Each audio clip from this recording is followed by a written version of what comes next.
Sebelum kita lanjut, jangan lupa like, comment, subscribe, dan nyalakan notifikasinya agar tidak ketinggalan info terbaru lainnya. Semoga bermanfaat. Kisah Nabi Sulaiman alaihi salam. Nabi Sulaiman adalah salah seorang putra Nabi Daud. Sejak ia masih kanak-kanak berusia belasan tahun, ia sudah menampakkan tanda-tanda kecerdasan, ketajaman otak, kepandaian berpikir, serta ketelitian di dalam mempertimbangkan dan mengambil sesuatu keputusan.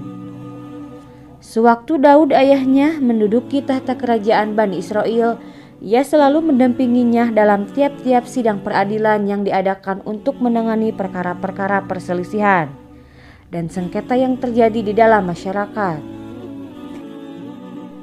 Ia memang sengaja dibawa oleh Daud ayahnya menghadiri sidang-sidang peradilan serta menyekutuinya di dalam menangani urusan-urusan kerajaan untuk melatihnya, serta menyiapkan sebagai putra mahkota yang akan menggantikan memimpin kerajaan bila tiba saatnya ia harus memenuhi panggilan ilahi meninggalkan dunia yang fana ini.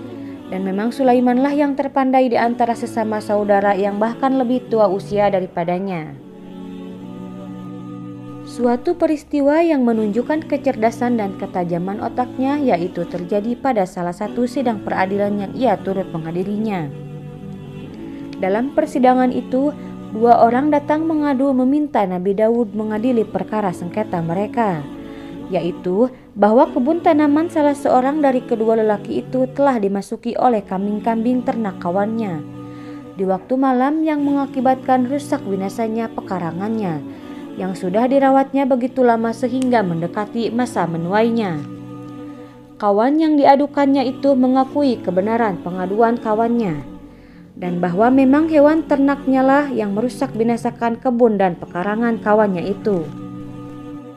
Dalam perkara sengketa tersebut, Daud memutuskan bahwa sebagai ganti rugi yang diderita oleh pemilik kebun akibat pengrusakan kambing-kambing peliharaan tetangganya, maka pemilik kambing-kambing itu harus menyerahkan binatang peliharaannya kepada pemilik kebun sebagai ganti rugi yang disebabkan oleh kelalaiannya menjaga binatang ternaknya.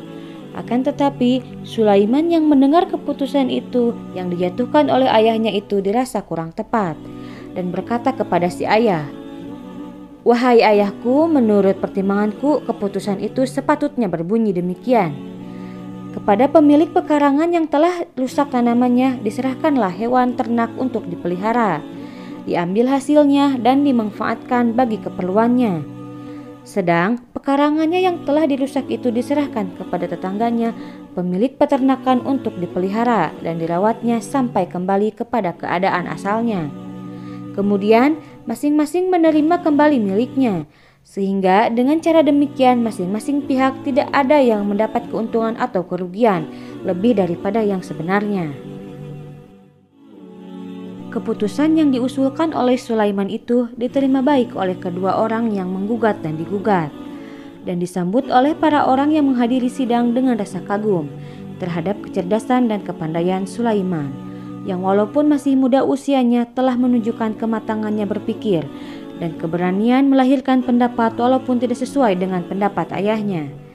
Peristiwa ini merupakan permulaan dari sejarah Nabi Sulaiman yang penuh dengan mukjizat kenabian dan karunia Allah yang dilimpahkan kepadanya dan kepada ayahnya Nabi Daud. Nabi Sulaiman dan Ratu Balqis. Singkat cerita, setelah Nabi Sulaiman membangun Baitul Maqdis dan melakukan ibadah haji sesuai dengan nazarnya, pergilah ia meneruskan perjalanannya ke Yaman. Setibanya di San'a, ibu kota Yaman, ia memanggil burung hud sejenis burung pelatuk untuk disuruh mencari sumber air di tempat yang kering dan tandus itu. Ternyata bahwa burung hud yang dipanggilnya itu tidak berada di antara kawasan burung yang selalu berada di tempat untuk melakukan tugas dan perintah Nabi Sulaiman. Nabi Sulaiman marah dan mengancam akan menghajar burung hud yang tidak hadir itu bila ia datang tanpa alasan dan ujur yang jelas. Berkata burung hud yang hinggap di depan Sulaiman sambil menundukkan kepalanya ketakutan. Berkata Sulaiman kepada Hud, Baiklah, kali ini aku ampuni dosamu, karena berita yang engkau bawakan ini yang aku anggap penting untuk diperhatikan dan untuk mengetahui kebenaran beritamu itu. Bawalah suratku ini ke Saba dan lemparlah ke dalam istana ratu yang engkau maksudkan itu. Kemudian kembalilah secepat-cepatnya, sambil kami menanti perkembangan selanjutnya bagaimana jawaban Ratu Saba atas suratku ini.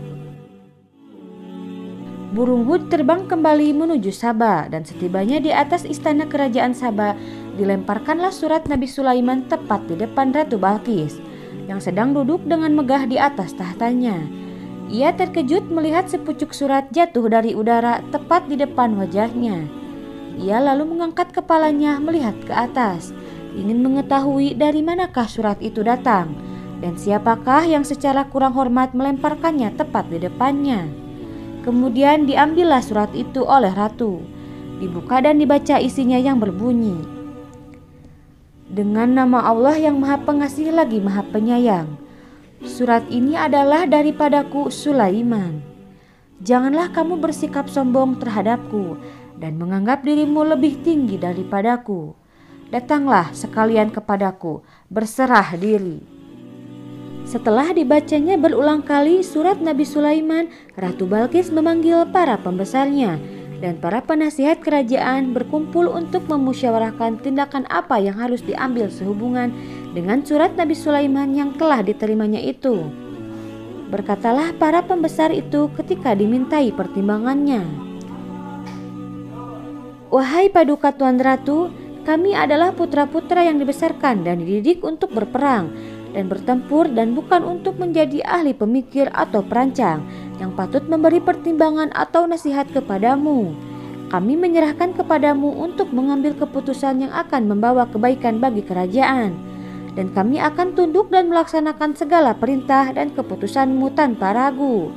Kami tidak akan gentar menghadapi segala ancaman dari manapun datangnya, demi menjaga keselamatanmu dan keselamatan kerajaanmu." Maka menghadapi surat Sulaiman yang mengandung ancaman itu, aku akan mencoba melunakkan hatinya dengan mengirimkan sebuah hadiah kerajaan yang akan terdiri dari barang-barang yang berharga dan bermutu tinggi yang dapat mempesonakan hatinya dan menyilaukan matanya, dan aku akan melihat bagaimana ia memberi tanggapan dan reaksi terhadap hadiahku itu, dan bagaimana ia menerima utusanku di istananya. Selagi Ratu Balqis siap-siap mengatur hadiah kerajaan yang akan dikirim kepada Sulaiman dan memilih orang-orang yang akan menjadi utusan kerajaan membawa hadiah, tibalah hinggap di depan Nabi Sulaiman burung pengintai Hud, memberitakan kepadanya rancangan Balqis untuk mengirim utusan membawa hadiah baginya sebagai jawaban atas surat beliau kepadanya. Setelah mendengar berita yang dibawakan oleh burung Hud itu, Nabi Sulaiman mengatur rencana penerimaan utusan Ratu Balqis dan memerintahkan kepada pasukan jinnya agar menyediakan dan membangunkan sebuah bangunan yang megah, yang tiada taranya dan akan menyilaukan mata utusan Ratu Balqis bila mereka tiba. Tatkala utusan Ratu Balqis datang, diterimalah mereka dengan ramah tamah oleh Nabi Sulaiman. Dan setelah mendengar uraian mereka tentang maksud dan tujuan kedatangan mereka dengan hadiah kerajaan yang dibawanya, berkatalah Nabi Sulaiman, "Kembalilah kamu dengan hadiah-hadiah ini kepada ratumu. Katakanlah kepadanya bahwa Allah telah memberiku rejeki dan kekayaan yang melimpah ruah, dan mengaruniaku dengan karunia dan nikmat yang tidak diberikannya kepada seseorang daripada makhluknya. Di samping itu, aku telah diutuskan sebagai nabi dan rasulnya, dan dianugerahi kerajaan yang luas yang kekuasaanku tidak saja berlaku atas manusia, tetapi mencakup juga jenis makhluk jin dan binatang-binatang. Maka bagaimana aku akan dapat dibujuk dengan harta benda dan hadiah serupa ini? Aku tidak dapat dilalaikan dari kewajiban dakwah kenabianku oleh harta benda dan emas walaupun sepenuh bumi ini. Kamu telah disilaukan oleh benda dan kemegahan duniawi, sehingga kamu memandang besar hadiah yang kamu bawakan ini dan mengira bahwa akan tersilaulah mata kami dengan hadiah dari ratumu. Pulanglah, kamu kembali dan sampaikanlah kepadanya bahwa kami akan mengirimkan bala tentara yang sangat kuat, yang tidak akan terkalahkan ke negeri Saba, dan akan mengeluarkan ratumu dan pengikut-pengikutnya dari negerinya sebagai orang-orang yang hina, yang kehilangan kerajaan dan kebesarannya, jika ia tidak segera memenuhi tuntutanku dan datang berserah diri kepadaku." Utusan Ratu Balkis kembali melaporkan kepada ratunya apa yang mereka alami dan apa yang telah diucapkan oleh Nabi Sulaiman. Ratu Balkis berpikir, jalan yang terbaik untuk menyelamatkan diri dan kerajaannya ialah menyerah saja kepada tuntutan Nabi Sulaiman dan datang menghadap dia di istananya. Nabi Sulaiman berhasrat akan menunjukkan kepada Ratu Balkis bahwa ia memiliki kekuasaan goib di samping kekuasaan lahirnya, dan bahwa apa yang dia telah ancamkan melalui rombongan putusannya bukanlah ancaman yang kosong. Maka bertanyalah beliau kepada pasukan jinnya, siapakah di antara mereka yang sanggup mendatangkan tahta Ratu Balkis sebelum orangnya datang berserah diri? Berkatalah Ifrit, seorang jin yang tercerdik, "Aku sanggup membawa tahta itu dari istana Ratu Balkis sebelum engkau sempat berdiri dari tempat dudukmu. Aku adalah pesuruhmu yang kuat dan dapat dipercayai." Seorang lain yang mempunyai ilmu dan hikmah nyeletuk berkata, "Aku akan membawa tahta itu ke sini sebelum engkau sempat memejamkan matamu."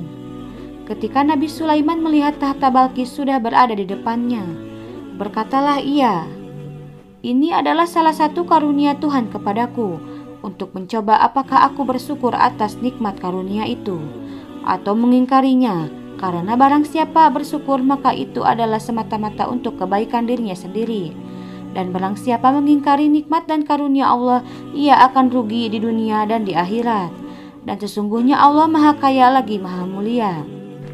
Menyongsong kedatangan Ratu Balkis, Nabi Sulaiman memerintahkan orang-orangnya agar mengubah sedikit bentuk dan warna tahta ratu itu yang sudah berada di depannya. Kemudian setelah ratu itu tiba beserta pengiring-pengiringnya, bertanyalah Nabi Sulaiman seraya menundingkan kepada tahtanya, "Serupa inikah tahtamu?"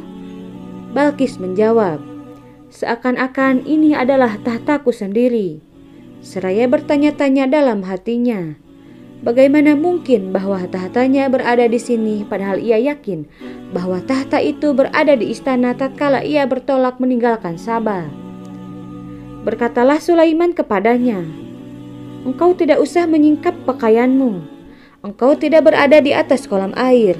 Apa yang engkau lihat itu adalah kaca-kaca putih yang menjadi lantai dan dinding ruangan ini." "Oh Tuhanku," Balkis berkata, menyadari kelemahan dirinya terhadap kebesaran dan kekuasaan Tuhan yang dipertunjukkan oleh Nabi Sulaiman. "Aku telah lama tersesat berpaling darimu, melalaikan nikmat dan karuniamu, merugikan dan menzolimi diriku sendiri sehingga terjatuh dari cahaya dan rahmatmu. Ampunilah aku berserah diri kepada Sulaiman, nabimu, dengan ikhlas dan keyakinan penuh. Kasihanilah diriku, wahai Tuhan yang Maha Pengasih dan Maha Penyayang." Wafatnya Nabi Sulaiman. Al-Quran mengisahkan bahwa tidak ada tanda-tanda yang menunjukkan kematian Nabi Sulaiman, kecuali anai-anai yang memakan tongkatnya yang ia sandar kepadanya ketika Tuhan mengambil rohnya. Para jin yang sedang mengerjakan bangunan atas perintahnya tidak mengetahui bahwa Nabi Sulaiman telah wafat, kecuali setelah mereka melihat Nabi Sulaiman tersungkur jatuh di atas lantai akibat jatuhnya tongkat sandarannya yang dimakan oleh rayap. Sekiranya para jin sudah mengetahui sebelumnya, pasti mereka tidak akan tetap meneruskan pekerjaan yang mereka anggap sebagai siksaan yang menghinakan.